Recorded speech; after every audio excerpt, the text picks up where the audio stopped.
Hi, Eileen. How are you doing? Can you hear me now? Yeah. Yes. Yeah. Okay. It took me a few minutes. I couldn't hear you all before. I had to download the app, so. Huh. I'm sorry you had to do that. Usually you can do it from the web. Mm-hmm.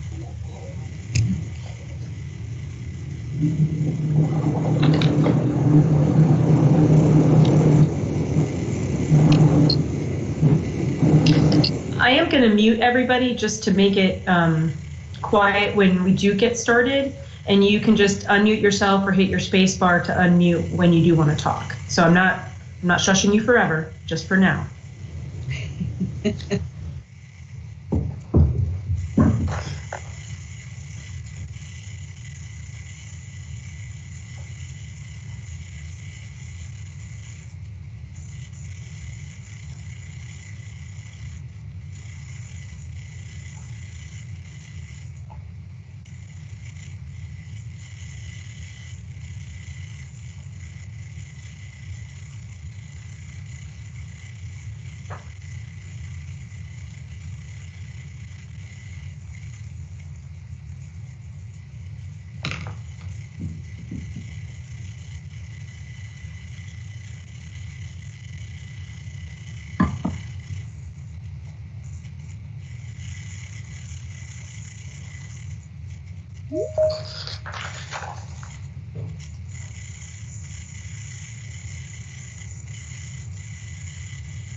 Well, Carla, we got an email from Stephen Coleman that he's not going to be able to make the meeting. Yes. I just got an email. Yes. Yeah. I just called him and he had told me that too, that he had sent it, and I did not see it come through. The only one then we lack is Ann Holland and Representative Marzion. Do we want to wait or do we want to go ahead? Oh, actually, Steve Coleman might be joining us right now. Oh. Hi, Mr. Coleman. You may be muted. I'm trying to figure out how to now unmute everybody, and I'm not seeing how I do that.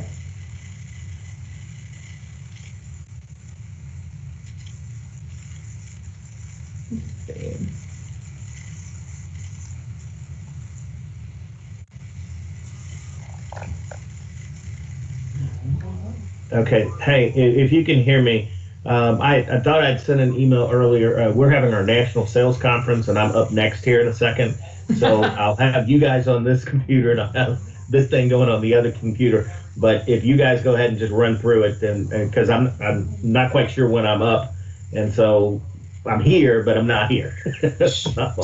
All right. Talk about multitasking. Well, if you want to call us to order, and then we'll keep it flowing from there. Yes, I'd like to go ahead and call the January 26th meeting to order.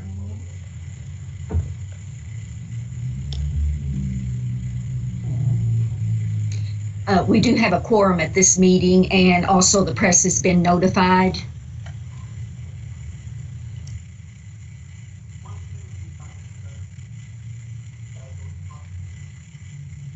Thanks, Carla. Chairman Coleman, would it help you if someone else took the reins of the meeting? Am I hearing that from you? Okay, yes, very good.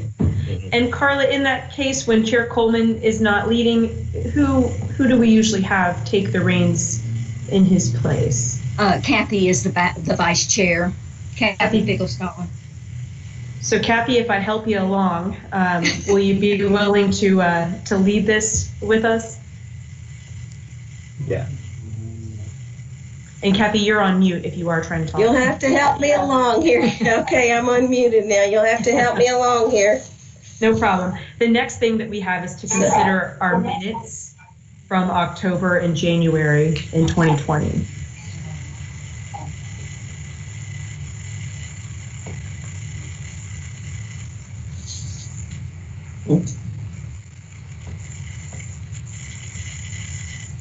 Oh, I lost you there. Well, I'm trying to show my. So are we ready to ask for somebody to approve them? Are you ready to ask for somebody to approve the minutes? Yes, The that's January right. 28th? Yes. Okay. Is there somebody willing to approve? Make a motion to approve them? Bush, and I make that motion to approve the minutes. Would you please give your name? Yes. This is Adrian Bush with the Homeless and Housing Coalition of Kentucky. Thanks, Adrian. Okay, is there a second? I'll second them. How about that? Can I do that? Mm-hmm. Indeed. Okay. Okay, now do we have to have a motion for the October 22nd minutes Yes, also? Yes, that's correct. Okay, if there's somebody that would approve make a motion to approve those? This is Adrian Bush, and I will make that motion as well. Thank you, Adrian. How about a second from anybody? Yeah, Jimmy Higdon, I'll second the motion. Thank you.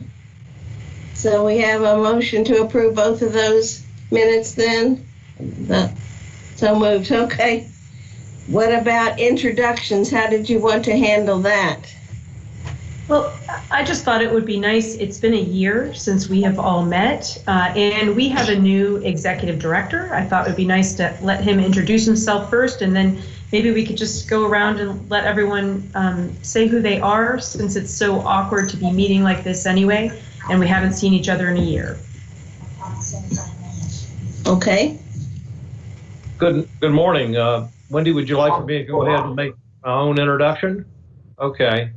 Good morning, everybody. My name is Winston Miller. On November the 16th, of last year, I became the executive director of the Kentucky Housing Corporation.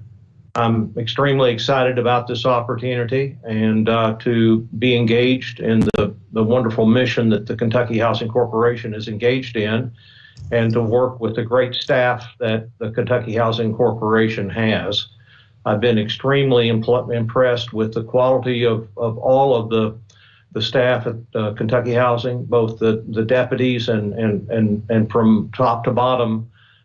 It's a great organization, and they've been doing great work for a long, long time.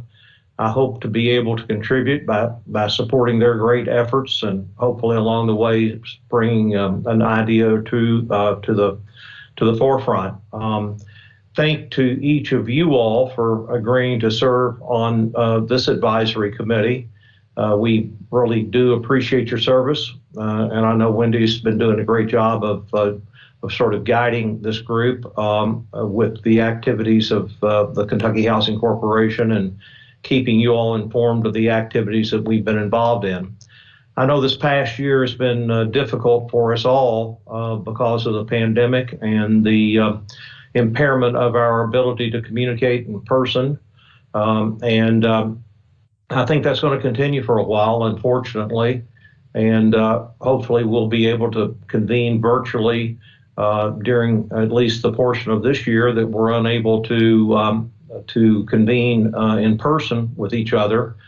And we appreciate your all's tolerance in doing that. I know it's not the natural way of doing it, but it does offer some advantages. It allows us to get together and meet when we need to get together and meet without putting ourselves through long commutes from wherever our homes may be to Frankfort. And so there is some advantage to that we need to keep our eyes on and keep our thoughts on as to whether or not it's a better way to handle some of our meetings than perhaps they have been handled in the past even. We certainly don't want to do that to the exclusion of all in-person meetings. That wouldn't be good at all, but keep that in mind and give us your thoughts and your feedback on that. We'll be guided by that in terms of our actions as well. But again, just by way of brief background, I practiced law in Louisville for many years until I came to the Finance Cabinet at the beginning of last year as the Deputy Secretary for the Finance Cabinet, and in that capacity, I served on the board of the Kentucky Housing Corporation during last year and became familiar with the operations of Kentucky Housing and the good work that they're doing. And as I said, I'm very excited to have been selected as the executive director. I look forward to getting to know each of you all and getting to know about your all's activities in the areas of affordable and fair housing and how all of us can work together to contribute to those efforts in the Commonwealth. Thanks, Wendy. If there's any questions, I'd be happy to answer them. Thanks, Winston. Kathy, I think what might be a good idea is just to have everyone introduce themselves who's on the call. Would that work for you?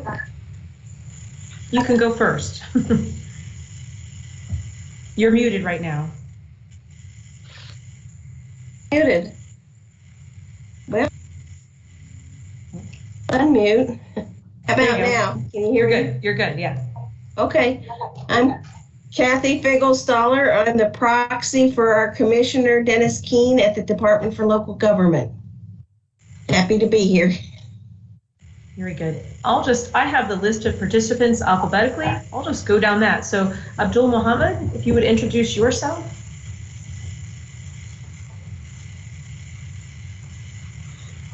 Yeah. Mm-hmm.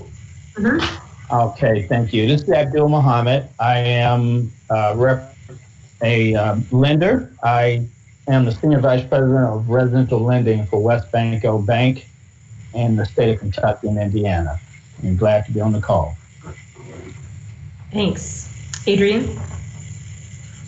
Hi, I'm Adrian Bush, and I'm the Executive Director at the Homeless and Housing Coalition of Kentucky. We're a statewide advocacy and direct service provider, and we enjoy working with Kentucky Housing Corporation, and I'm glad to be here on the call today. Erica? Hi, my name is Erica Abrams-Yan. I am a policy and reporting analyst at Kentucky Housing Corporation.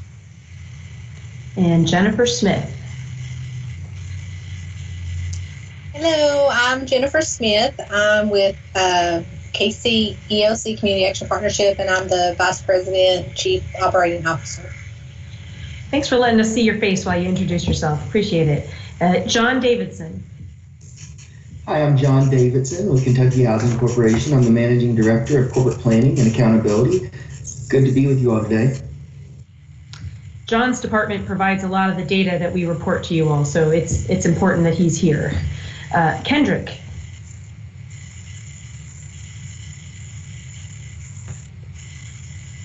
You are on mute if you are talking, Kendrick. My name is Kendrick Vonderschmidt. I work with John. I'm the Program Financial Analyst here with Kentucky Housing Corporation. And Molly.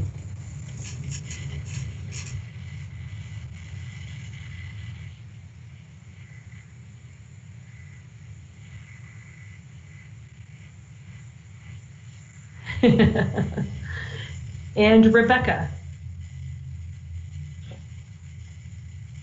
Hi, I'm Rebecca Shobe. I also work with John in corporate planning and accountability, and I'm a program financial analyst. Nice to meet all of you. Yes, and we will skip over Chairman Coleman. He is with Republic Bank and has been our chair for some time, but we won't interrupt his meeting. So we'll move on to Travis Yates. Hi, I'm Travis Yates. I'm the executive director for SoCar Inc., which is a developer in Kentucky, and Beacon Property Management, which does property management for affordable housing for Kentucky. And actually, I've served the last 6 years on the Louisville Affordable Housing Trust Fund Committee as well. So I look forward to this one. Thanks, Travis. And Eileen Ward. I'm with the Kentucky Department of Veterans Affairs. I'm the Homeless Veteran Program Coordinator. Glad to be here. Very good. Thank you all for going through that. It can feel tedious over video, but I should introduce myself just in case y'all haven't heard enough from me. I'm Wendy Smith. I'm Deputy Executive Director over Housing Programs at KHC. Not every housing program is technically under me, but quite a few, and most of our AHTF funding does go out through departments that work under me. So I'm happy to be here as well. Can you all see my screen? I am sharing it. If you would like it to be larger, you ought to be able to just double click what is currently a blue PowerPoint slide that says introductions, so that is showing up largest for you. Hopefully you're able to see that, because I'm going to go through some slides for you all. If anybody's having difficulty and they want to point that out, now would be the time. Okay, so I'm going to share with you all. So again, we usually meet twice a year, and we missed a meeting last year. So last January, when we did meet, right before everything seemed to shut down and we all went home to work, when we met towards the end of January last year, we presented, as we always do, the financials for the Affordable Housing Trust Fund. So that's the first thing that we would like to do as we get into the meat of the agenda, which is to share with you all those numbers. And I am happy to email this as a PDF to anyone who's interested in getting the PowerPoint presentation. So when we look at the quarter that ended calendar year 2020, so the end of December, here's where we stood with AHTF. We had a cash balance of $13.4 million and outstanding commitments to projects of a little over $12 million, leaving us a funds available balance that was not already committed to projects of $1.36 million. Probably what is most notable is if you look at the previous quarters, you can see that remaining balance of funds that are available and not committed went negative for a minute last year, and is currently pretty low relative to last year, the end of last year, and certainly the first quarter of 2020, of calendar year 2020. There are two reasons for this. One is intentional, and it's a good thing. One is not intentional and cannot be viewed as a great thing. And so I'll share with you why that balance is low. One is an intentional thing, which is we have begun a practice across my departments and our multifamily department of doing what we call forward committing. Because AHTF funds get committed particularly to large multifamily projects, and then they kind of sit and aren't used, we can end up with a balance that kind of sits on our books for some time. So what we're doing now is we are committing ahead of time, particularly to projects we think will use the dollars faster. Not to the detriment of the projects that take a longer time. That's not what I mean by that. It's simply that we are trying to forward commit dollars that we think are going to get expended because we know other dollars will be coming up in its place.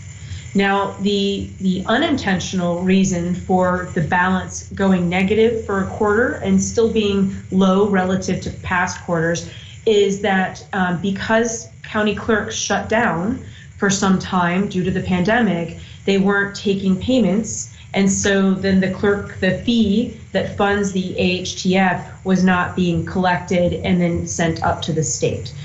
So we're hoping that will get caught up because we know there's a lot of construction activity and real estate activity, but there was a lag in that payment, which again resulted in this balance. Like we've never had that negative thing. That's new for us.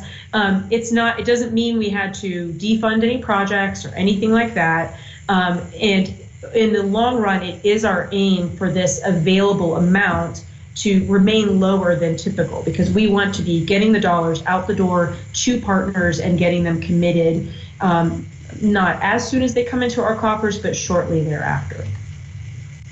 So I will pause there in case anyone has questions that they want to ask about this. Okay. In terms of, as an organization, how we are allocating our AHTF dollars, every year KHC looks at the many funding streams that come into our organization, and then we do what we call an allocation plan, which is where we say to what affordable housing activities are we going to invest those dollars. Much of the funding that comes to us is non-negotiable. HUD or Treasury or someone, the IRS, has already told us exactly what use we can put it toward. With AHTF, we have a little bit of wiggle room within the legislation to use it across multiple affordable housing uses. And so while we expect to have a little over $7.16 million to invest in AHTF in fiscal year 2021, here's how we have loosely allocated that across affordable housing activities. So about 1.8 million, oops, my apologies, I clicked accidentally. About 1.8 million will go to single family homeownership production. That means either rehabbing a home for a new buyer or building a new home for a new buyer. About 1.5 million is allocated for AHTF home repair. These are modest home repairs to existing owner-occupied homes across the state. And then 3.8 million has been allocated for multifamily rental production. And this can be both small-scale rental projects, duplexes, triplexes, or larger tax credit, bond finance multifamily projects. It's a real range.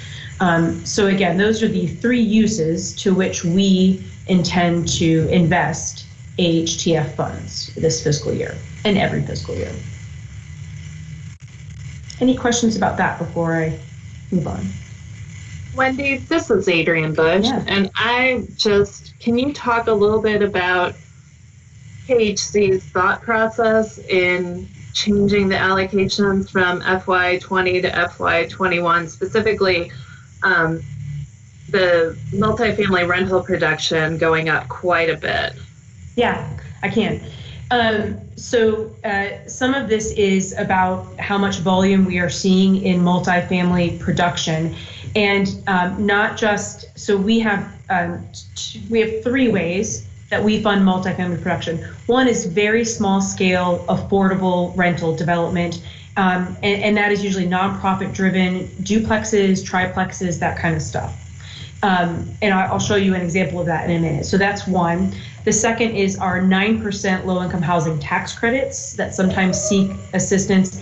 And really a bigger user of subsidy is now our 4% low-income housing tax credits and tax-exempt bonds, which don't bring as much private equity into those multifamily apartment projects and require a little more subsidy. And so that is part of what has gone on with this. The other thing that's happening in this, you might wonder, why are we taking more from single family homeownership production?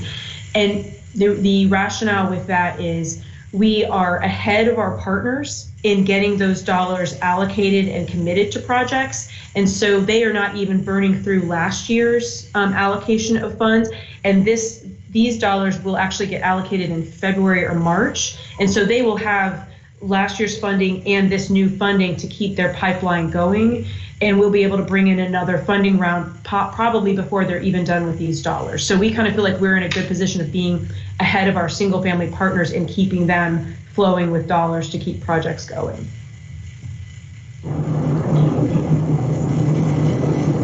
Any other questions? And then just in terms of, because I anticipated a question along those lines, Adrienne, in terms of our allocation to single family type projects, whether it's home buyer development or home repair, just to kind of show what those numbers look like. This is over time our commitment of HUD home dollars and then state AHTF dollars in single family type activities. And while you do see that this year is a drop, what you will see is that the 2 previous years were significantly higher. And what we're seeing is there are dollars still available to be used by our partners. And so it's okay if it dips a little bit because they have a pipeline.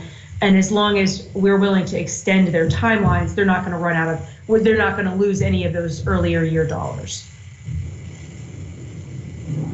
So we don't feel like this is going to keep anybody from keeping their production going, especially provided if we get our 2022 funding round out with the same rapidity that we're doing this year. Any other questions?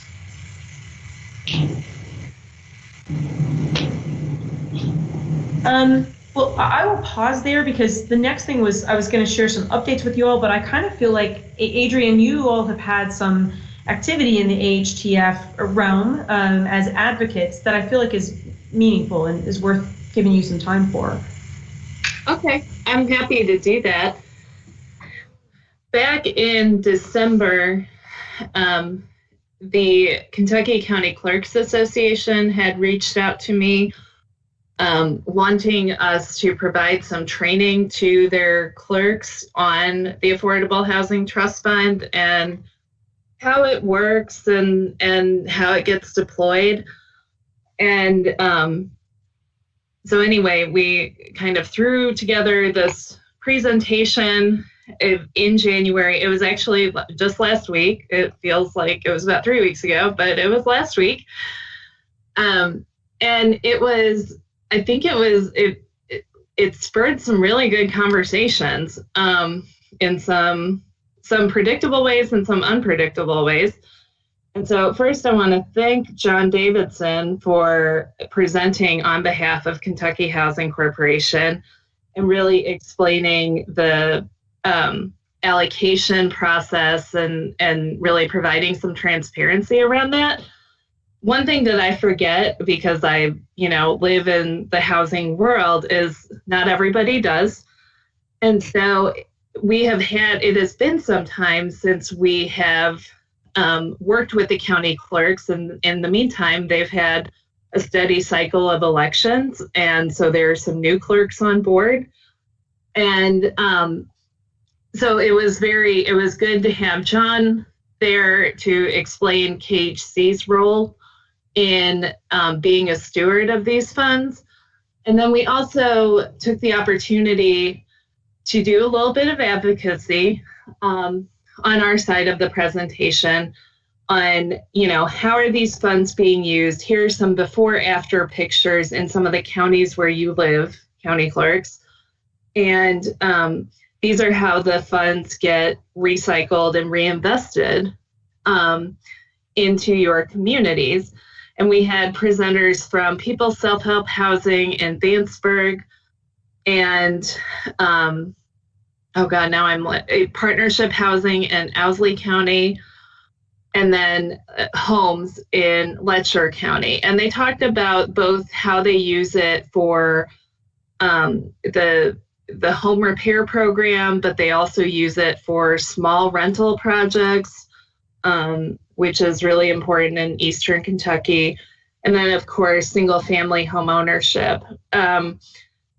And so there was a conversation, because we have higher capacity providers in Eastern Kentucky, and because KHC has done a tremendous job, Erica, in getting the data out on the Tableau format, you can see where trust fund dollars have been invested by congressional district. And then, of course, the clerks were very interested in by county. And one thing I forgot to mention, we also had Mary Shear from the Kentucky Habitat for Humanity State Support Office talking as well. But one of the things that came up was in our some of our South, Central, and Western Kentucky clerks were very concerned that they are not seeing those dollars reinvested in their communities. And so they wanted to know how they get access to this. And so the conversation is larger than just how do we allocate a $4 to $5 million trust fund annually. The conversation really is about what is the role of county governments, local city governments in making sure that they have strong housing infrastructure, especially for their extremely low-income residents. And so we did talk about, like, here's some outreach that you can do for community action agencies who, you know, some of our community action agencies use the Affordable Housing Trust Fund. Like, I know Jennifer Smith is on this phone call. KCOC does a great job. But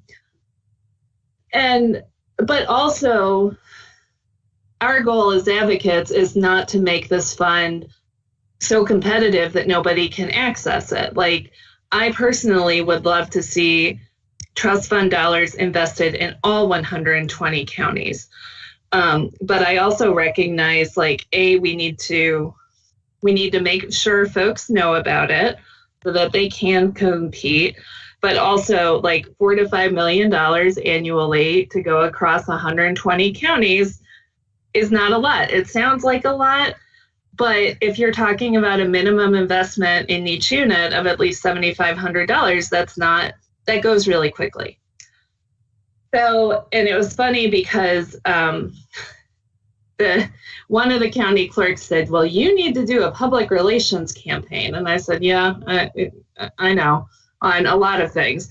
But I think it was good in following up with Bill May, who is he kind of is the cat herder for the Clerks Association. We talked about further education of the county clerks, and really, you know, we want to make sure this information gets out there. Are there things we can do? Perhaps, you know, schedule a meeting with Roger McCann at Community Action Kentucky. Make sure that the community action agencies who maybe are only doing weatherization know that they can apply for Affordable Housing Trust Fund dollars.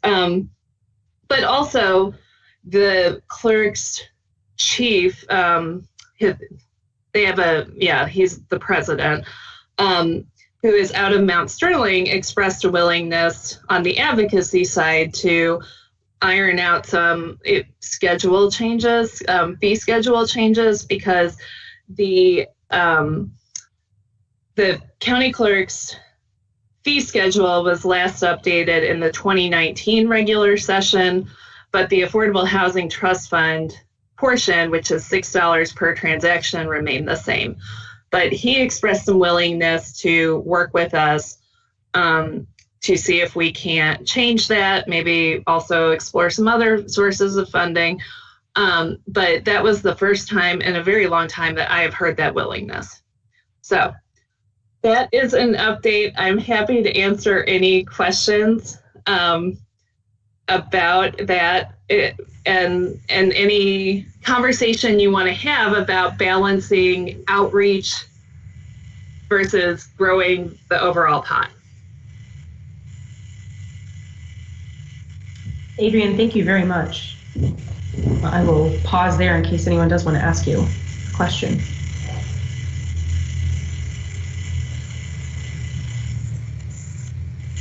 And I appreciate that you all did the training for the clerks, because I think John shared with me, some clerks didn't know the trust fund existed, didn't really, so why would they be for or against anything regarding the fee schedule that affects the Affordable Housing Trust Fund? It's just not something they were probably attuned to at all. So thanks a lot.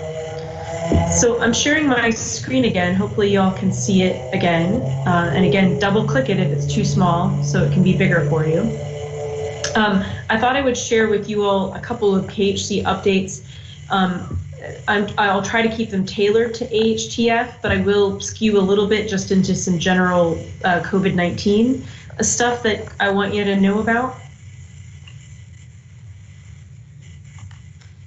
So I thought I would share with you some steps that we have taken to keep AHTF projects and programs going during the pandemic.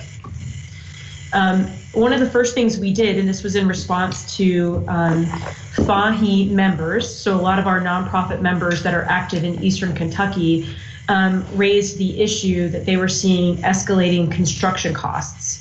And that this was affecting their ability to get projects done and make them happen within our subsidy limits. So what we did was, for a temporary period of time, and we haven't decided when this will end, but we have lifted the project limit for our single-family homebuyer development, as well as AHTF home repair, which is again for low-income homeowners to repair their homes. We basically raised the single-family development subsidy by $10,000 and the home repair subsidy by $5,000. Our partners are just seeing material costs and labor costs go up so much that they couldn't make projects work within our existing limits. This has been well received, and again, we haven't seen a big drop in construction costs, so we don't know how long we will extend this, but it seemed like an important thing to do to keep our projects going and our partners moving.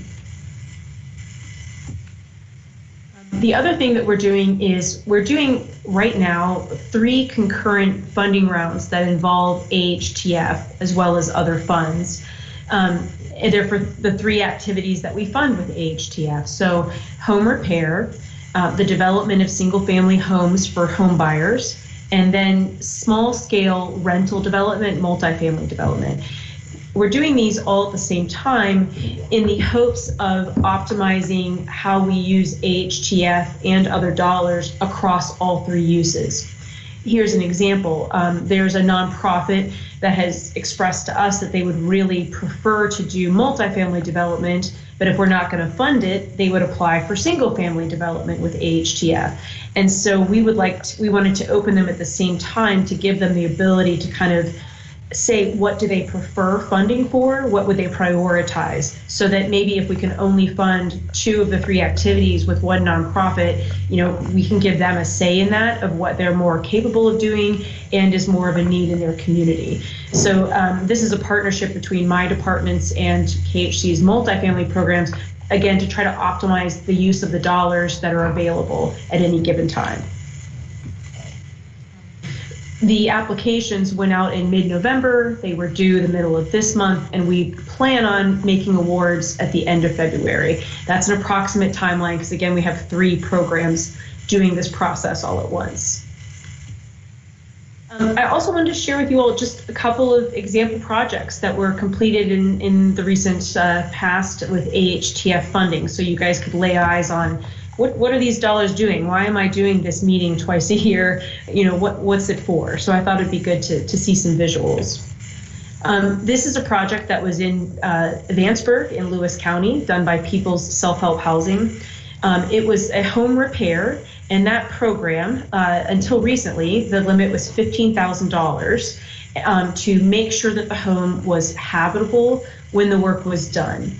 This was a great project because it partnered with the local community action agency to also do weatherization, so they could bring kind of more dollars to the house and get it energy efficient and make sure it was safe and habitable, and clearly it looks quite nice. They did a great job. This is a new construction project done with AHTF in Jackson County. It's done by Kentucky Mountain Housing Development. They used $120,000 of AHTF as sort of their construction loan. Now, only $50,000 of that stayed in as what we call a soft second mortgage to keep the home affordable for the buyer. But they were allowed to use more AHTF, get it built, and once they sold it, they paid back the AHTF or they rolled it into the next project. That's something we started 2 years ago to try to give our partners more what you might call working capital to revolve into the next unit. This is an example done by Partnership Housing. of a duplex in Boonville. They actually built 2 duplexes as part of this project, and it's an overall project where they are building a whole community of duplexes in Boonville. And as you can see, really nice quality. Not surprisingly, got a long waiting list. This project got $300,000 in AHTF. And you might think, well, that's a lot for 4 units. But keep in mind that by building it and keeping the debt zero or very low, it means the rents can be extremely low. These do not receive rent subsidy, so they only receive development subsidy in this situation. And then the last one is a large multifamily project. This is a scholar house in Hopkinsville, which means it's 48 units for single parents who are also college students. And need affordable housing, usually attached to some kind of childcare and other supportive services to keep them in school and get them through. This received $300,000 in AHTF, along with tax credits and a lot of other funding sources as well. But I just wanted to give you all, this is kind of an example of the range of everything as small as home repair all the way up to a large scale multifamily project. And in many parts of the state. Any questions about the projects before I move on? And then lastly, I just wanted to share with you all a little bit about the COVID-19 relief funding that is being administered by KHC. This is not directly tied to HTF, but I feel like I need to share it with folks so they know, and if they want to share information with others, that helps us get the word out. So the first is that we got, through the CARES Act, passed last March, $23.4 million in additional emergency solutions grant funding. These are dollars for homelessness. They're really pretty restrictive to folks who are at risk of or are experiencing homelessness. And the main thing I might want to underline for you all is that it is like almost a 10-fold increase in funding over a regular program year. We usually get about $2.5 million in ESG to invest in shelters and rapid rehousing. This is just a phenomenal increase. And so the table below just shows you how we have allocated that primarily out to partners. We have pushed as much of this as possible, and we'll be getting more out to partners across the state to do rapid rehousing, which is just help getting them renting a unit and paying for that rent so they can stay housed and hopefully get back on their feet. Emergency shelter, the prevention of homelessness, so keeping people from getting into experiencing homelessness, some street outreach, and then there is a lot of data and administrative stuff that we are using dollars for. But again, it's a phenomenal amount of money, but it can be hard for a system built to utilize $2.5 million in a given year to suddenly utilize far more. And the other source of funds that we are administering fall under the brand, if you will, of the Healthy at Home Eviction Relief. Last quarter, the governor allocated $15 million to KHC in rent relief, and we are just about done processing that. So far, we have gotten $14.6 million out to a little over 4,100 renter households. That was serving 119 counties.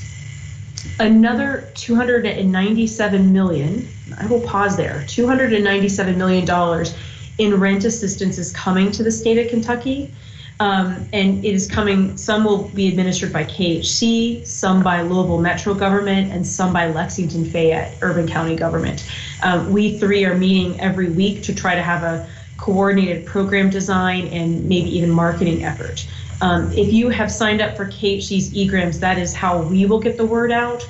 The governor's 4 p.m. briefings will certainly also feature this when it's ready to launch. We expect it to launch in February, and all 3 government entities are intending to assist with 100% of rental arrears and probably some future rent also to keep folks housed during the pandemic.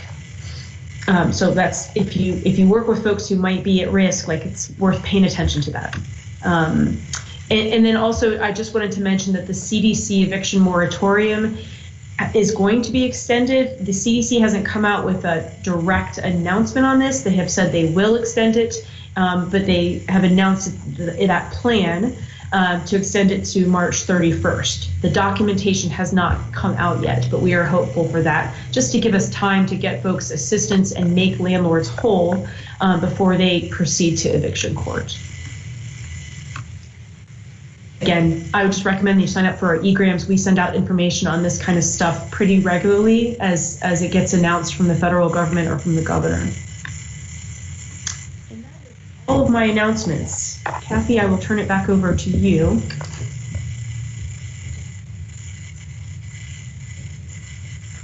Okay.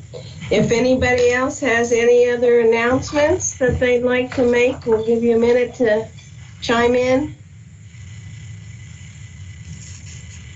Kathy, this is John Davidson. I apologize for the camera difficulties and not being able to turn that on. But I did want to share, Erica put in the chat the Tableau link if you are interested, and we are working on expanding the parameters of that so you can see since inception where these Affordable Housing Trust Fund dollars have gone through the current fiscal year. So maybe we can include that in the meeting notes as well. I'm not sure about that link.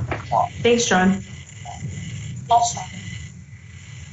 Okay, is there anybody else that has anything? If not, I guess we'll announce that the next virtual meeting will be held on April the 27th. And I guess Carla will notify everybody, as she always does, as it gets nearer to that date. And go ahead, Wendy. Carla, is it April? That's what it says on the agenda that I'm looking at. No, it's July. July 27th. Yeah. Oh. Kathy, you're not reading incorrectly.